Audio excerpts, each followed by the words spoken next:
All right, everybody, thanks for joining us. This episode, we are talking about the gayest horror movie ever made.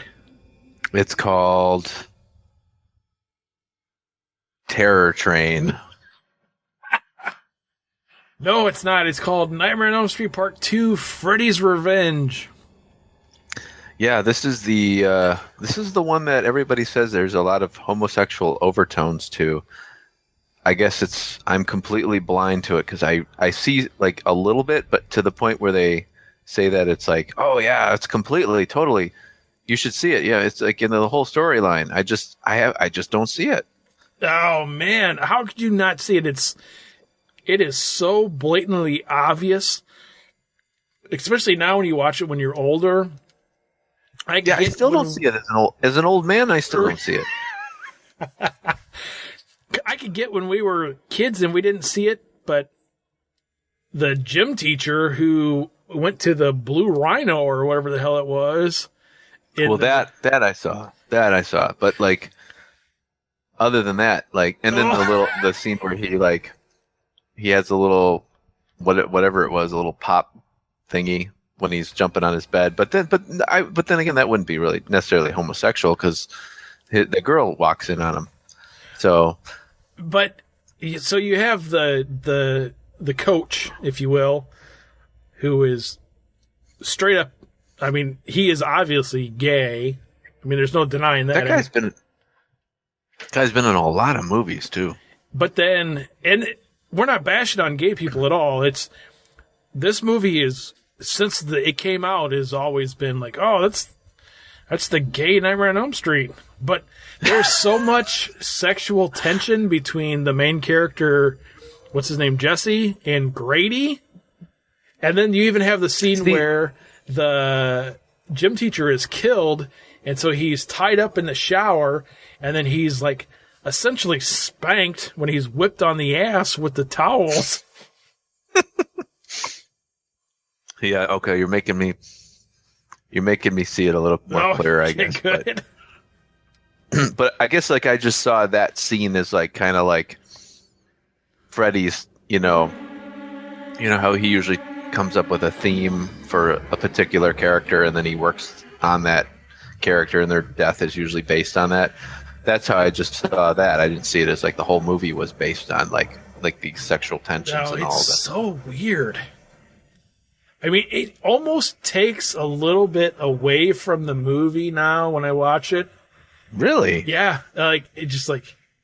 See, I just don't see it, and I know, and I went back and I read, and I know that the actor who played Jesse, Mark Patton, actually was homosexual or is, and he was like kind of in the closet back in the '80s, and he wanted because supposedly from what I've read that he felt that his career would go in the crapper if he was to come out of the closet. So he kind of didn't really want that. And I guess there was some tension between him and the director who I guess knew that he was homosexual and that like kind of was like playing on that. Anyhow. Well, that makes a lot of sense. At the end of the day, Mark Patton, this was from what I understand, was his final movie. And he went into a different career after this because he didn't want to be in film anymore. Well, he's making a documentary about his days on Nightmare on Elm Street. I'm not sure what it's going to be about. I mean, I'm sure it's going to be about that, but it's called like Scream Queen. I think it's coming out this year or maybe next year yet. Really? I was just going to say one thing I found interesting was this movie was released in 1985, which was a year after the original, which kind of goes along the lines of like, I don't know if we talked about it, but like the Friday the 13th movies were literally basically every year there was a new one all through the 80s. So I guess that Elm Street, they kind of saw that the franchise opportunity was there pretty quickly. And I didn't realize they tossed that the second one was put out so quickly. The story for this one is pretty simple. I mean, if you're not familiar with the Friday, if you're not familiar with the Nightmare on Elm Street storyline, you probably should hit the stop button and then go jump on Netflix or Amazon or something, or run down to Walmart. I think you could buy all 8 movies for $4.99. Yeah, like on one disc or something, probably. And not a piece. I mean, you could buy all of them for like $4.99. But and not saying, which is kind of sad because they're really good movies. Yeah, and you can do that with a lot of those older movies, but I mean, it's the same old story. You know, you have these teenagers, and Freddy has crept into their dreams, and for whatever reason, the adults don't believe them. 2's a little different because it kind of specifically goes towards Jesse, like whereas in like the original, he was kind of haunting. Well, he's using Jesse to get his power back that Nancy took away from him. Yeah. This one's, and then the whole thing with him, like it's almost kind of a possession movie, which is a little different than the ones that the first one, and then the ones that came after. Yeah, and I think, like you were saying, that probably played into a little bit of the fact that they pushed this one out so fast, and I don't know why, and I've never really done any research into this, and I didn't really do any reading before this came out as to why Heather Langenkamp wasn't in this one. This movie actually takes place in the house that the first one happened in, which is kind of odd because, you know, it's like, oh, so we moved into this house and all this stuff happened in, and there was all these murders in this town and in this block and in this area, and nobody knows about it. That's kind of weird, but I think they were trying to play it off like it was sometime in the future or in the past. Yeah, they kind of like the timeline is sort of strange because it seems like, yeah, they move into this house and, you know, they find that diary, which was kind of weird. Like, who leaves their diary in a? But anyhow, it seemed like it was like, yeah, like it was supposed to be a little longer than. Well, it's supposed to be like 5 years later, but you would still think like there would be people in the area and people like these high school kids would have remembered like a bunch of high school kids getting slaughtered 5 years ago. I mean, you would think, you know, yeah, if you're in 7th or 8th grade, you would think you would remember like, oh yeah, that entire group of friends got mutilated. Yeah. Which kind of goes along some of the lines of what we've talked about before several times on this show. Not so much the continuity of the storyline. You bring different people in for the sequels, and they just kind of want to wipe the slate clean and get this idea in their head. Well, I'm just going to tell my own version of the story. We're just going to make this happen over here. Because some of the, whatever you want to call it, the mythology or the lore of Freddy Krueger that was laid out in the first one kind of isn't followed in this one at all. Like you had said, it's kind of more of a possession movie than it is more of a nightmare movie, even though there is a little bit of the nightmare aspect in it. But then after part 2, when part 3 comes around, you know, then it goes back to the original kind of storyline. One of the things, too, about this movie, though, I see it as probably, this is the pre-wisecracking kind of comical Freddy. Like, I think part 3, which is one of my favorite ones, like I like 1 and 3 the best out of the franchise. 3 is like where they kind of took it into a little bit of a different direction, into more of fantasy, and then Freddy became a little bit of he wasn't quite as hokey as like, you know, like the later ones, but part 2 they kind of keep him more in the horror world. I don't know if you agree with me there, but I think like the first 2 movies, Freddy is really a horrific villain, you know, like you don't see him as kind of comical or something that you would see like a pop culture icon at that point. It's more of like he is quite. They really try to make him frightening in this movie. I could see that. Like the makeup is pretty gruesome. They keep him kind of hidden in the shadows a little more. Like later movies, like, you know, you see him like more out in the open, and you know the makeup's a little more comical.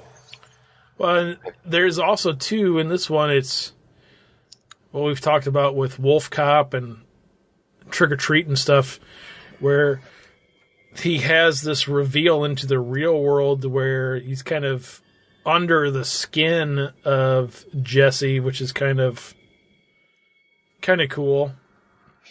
Yeah. Yeah, I thought that was kind of cool. I actually thought there were some pretty cool elements of this story. I did like the idea of him like trying to get into the real world using like a host. Some of the special effects are pretty cool too, of like when he rips out of Jesse's body. But this was like sort of the last one. Like, you know, the first one and the second one are kind of the more straight up horror. And like I said, like after this, it kind of went into more of like that fantasy type of horror. Like 3, you know, with the Dream Warriors, and then 4, especially 4 and on, just became more of like that. I don't know, like a fantastical type of storyline as opposed to like the straight up horror that we were more familiar with. But this was like the beginning of like when they were really starting to get the franchise going. This movie was really thrown together pretty quick. If I remember right, they were only shooting for like a month or maybe a month and a half or something on this one, which I don't think was uncommon at all for horror movies back in the mid 80s. Oh no, yeah, this was like slasher phase when they were just trying to toss out those every year, like, you know, get the franchises going. Like and the Freddy movies like really kind of took over. You know, Jason was like early 80s, mid 80s, and Freddy kicked in 84, and then this came out in 85 and really started to compete with the Friday the 13th movies. And then I think ultimately the Elm Street movies kind of beat them out, like especially towards the late 80s when Jason was kind of getting pushed to the side and Freddy kind of took over. It's kind of funny now when you look back at it, because in modern day terms, I don't really think that A Nightmare on Elm Street really holds up as well as the other ones do.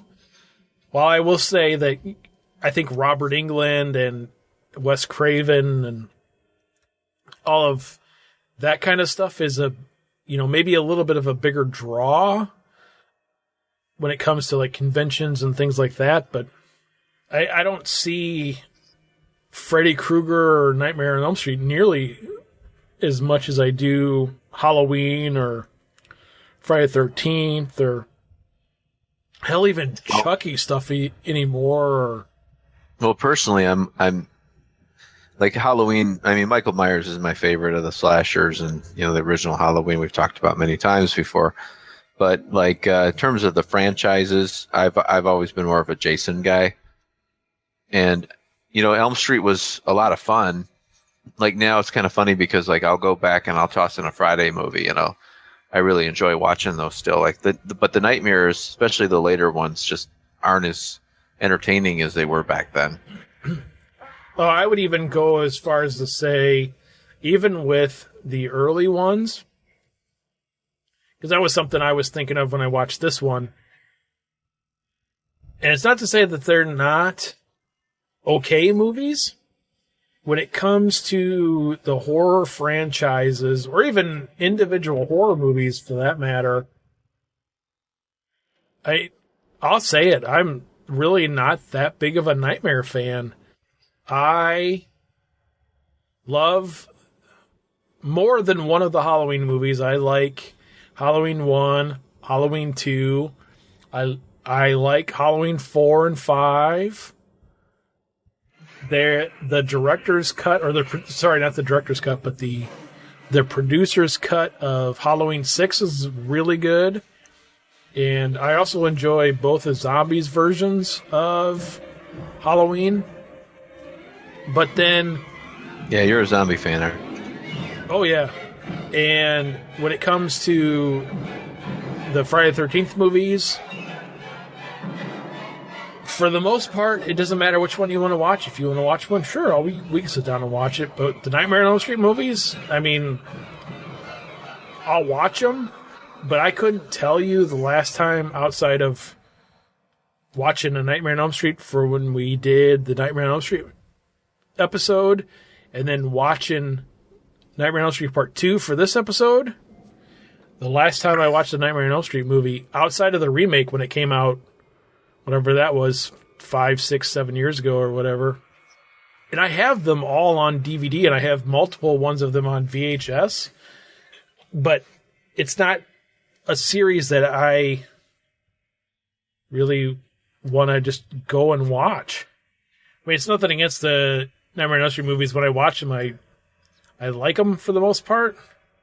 I don't know of the last couple, like, what was it, like Freddy's Dead, and then, was that, no, The Final Nightmare, or whatever it was, and then Wes Craven's... Yeah, Freddy said The Final Nightmare was part 6. Yeah. And then Wes Craven's New Nightmare came out after that.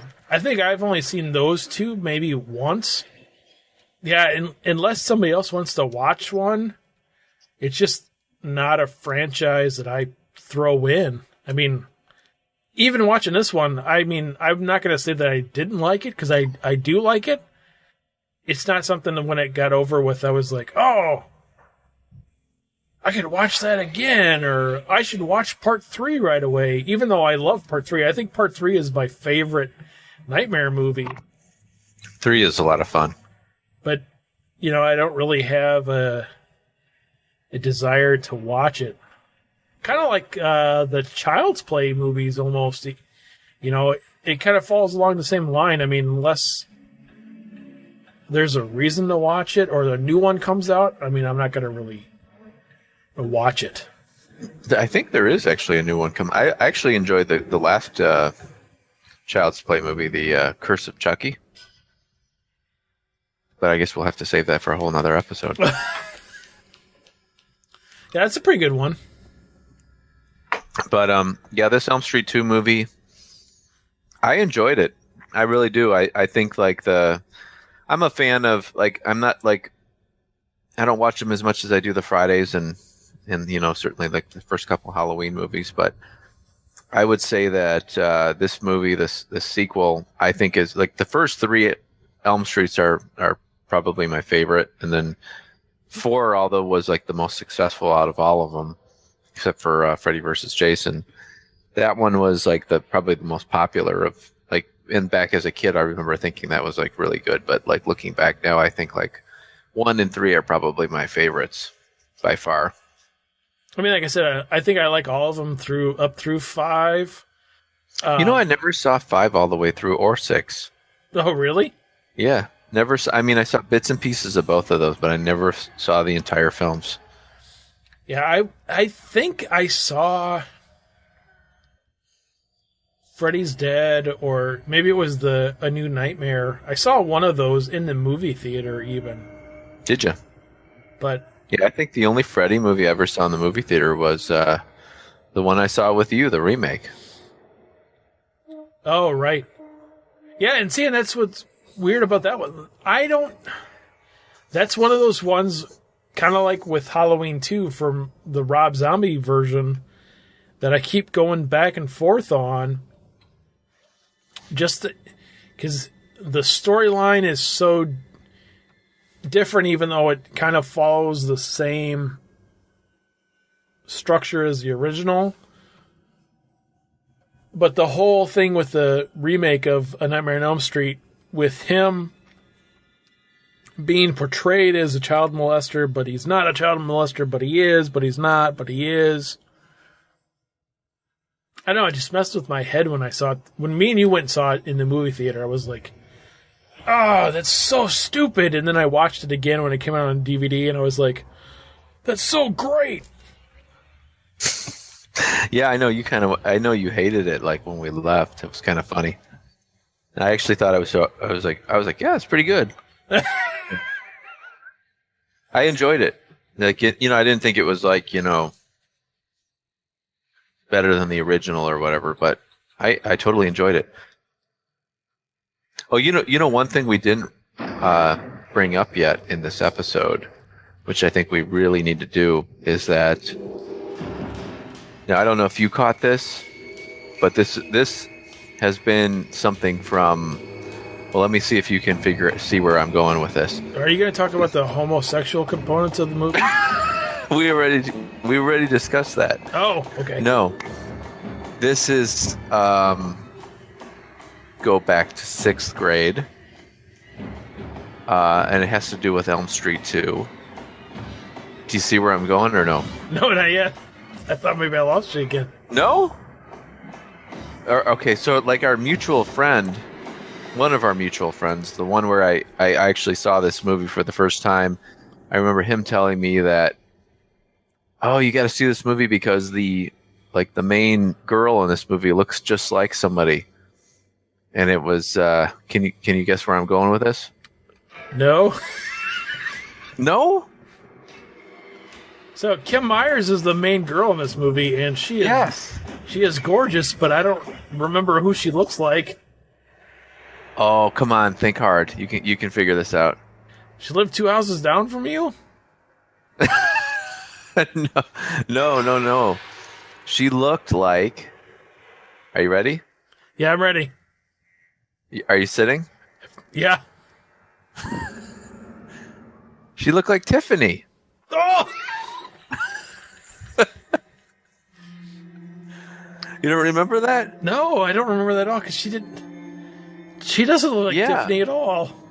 Yes, she does. She got the red hair. Yeah, totally. You know what's funny is when the last time I watched this movie and I saw her, I actually thought it was a different actress altogether. I was thinking it was the lady who played Clark Kent's mom on that show Smallville that was like a CW show back in the 2000s or whatever. Really? I was like, oh, hey, that's Annette Bening or whatever her name is. And I was like, oh, hey, that's Clark Kent's mom. That's Martha Kent. And then I pulled her up on IMDb and I'm like, oh, that's not the same girl at all. No, I don't remember her ever looking like Tiffany. Even now when I watch it, I don't remember. You don't think so? No. I totally think so. Even today, I think so. Wait, so you don't think that main chick looks like Tiffany? Not at all. Seriously? Seriously. Sorry, dude. And if anybody would know who Tiffany looked like this would have been when we were 9 when this came out, but, jump ahead a couple of years when we're in 6th grade. Would have been the two of us. So you say no. So you say no to that then, huh? Yeah, and I'm not going to say she's. When I say that she doesn't look like Tiffany, I mean even nowadays when I watch it, I'm like, oh damn, she's kind of cute. And you don't see any Tiffany. But I don't see the Tiffany in there. Okay. Maybe that's where my love for redheads came from for the longest time. What, Elm Street 2 or Tiffany? Both. Because it was probably right around the same time. Yeah, it was mid-'80s. Right in the middle there. Yeah, we were perverts back in the... Well, we are, whatever. Yeah, well, that's all right.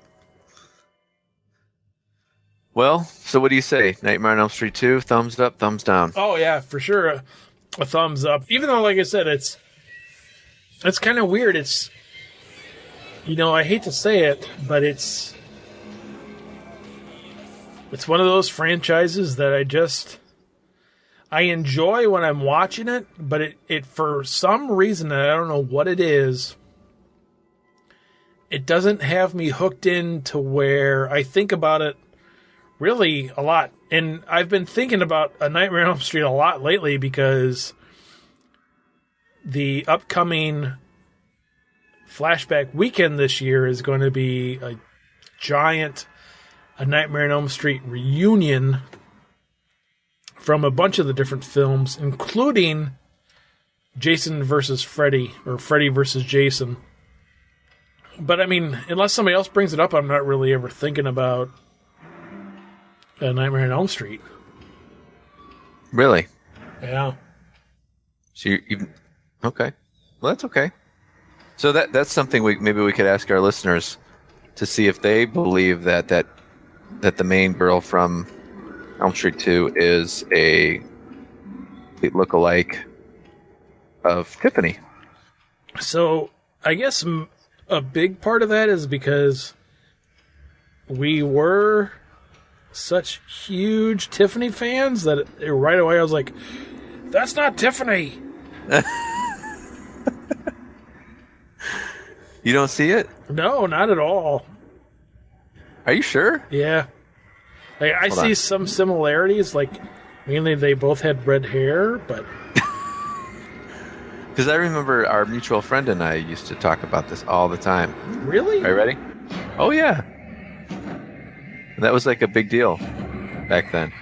Oh, I don't know if we ever talked about that on this show or not, but I used to have I think me and Mark both were members of the Tiffany fan club. Yeah, we what was it, Teen Beat or Tiger? What was the magazine that that we got all our pictures from? That was all of them, but any of them. But we That's were. sad, isn't it?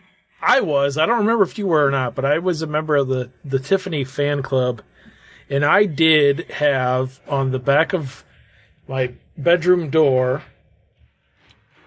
in like sixth or like the beginning of the seventh grade it was like a 4 foot or a 5 foot, or maybe it was the whole door. I don't even remember, but it was a Tiffany poster. Really? Yeah, don't you remember that? I thought we both had one. I didn't have no. I didn't have a poster. I had like I remember we used to get like pictures from the magazines, like like however long. What would you say those were? The teeny bopper magazines. Bebop mag. Yeah. Yeah, we were psychotic about it, if you will, in the day. Yeah, we were, weren't we? That's okay though. I have that record. Well, I have a cassette version of that, and then I have it on. Actually, I have it on vinyl. I haven't listened to it in a while on vinyl, but it's kind of sad. I could listen to that and probably still sing along with every song on there. Yeah, that's very, very sad. Yeah, you got to see Nightmare on Elm Street Part 2. I mean, I think it's a staple in the whole horror genre for I sure. would say you would have to see all of them from 1 to 4, I totally agree. and then if I you totally agree. drop off after that one, You can drop 5 and 6 and New Nightmare. You can drop off. Come back with Freddy versus Jason if you want. That was pretty fun, but 5 and 6 and New Nightmare can be on your like. If I have the time, I'll check them out, but you don't need to check them out.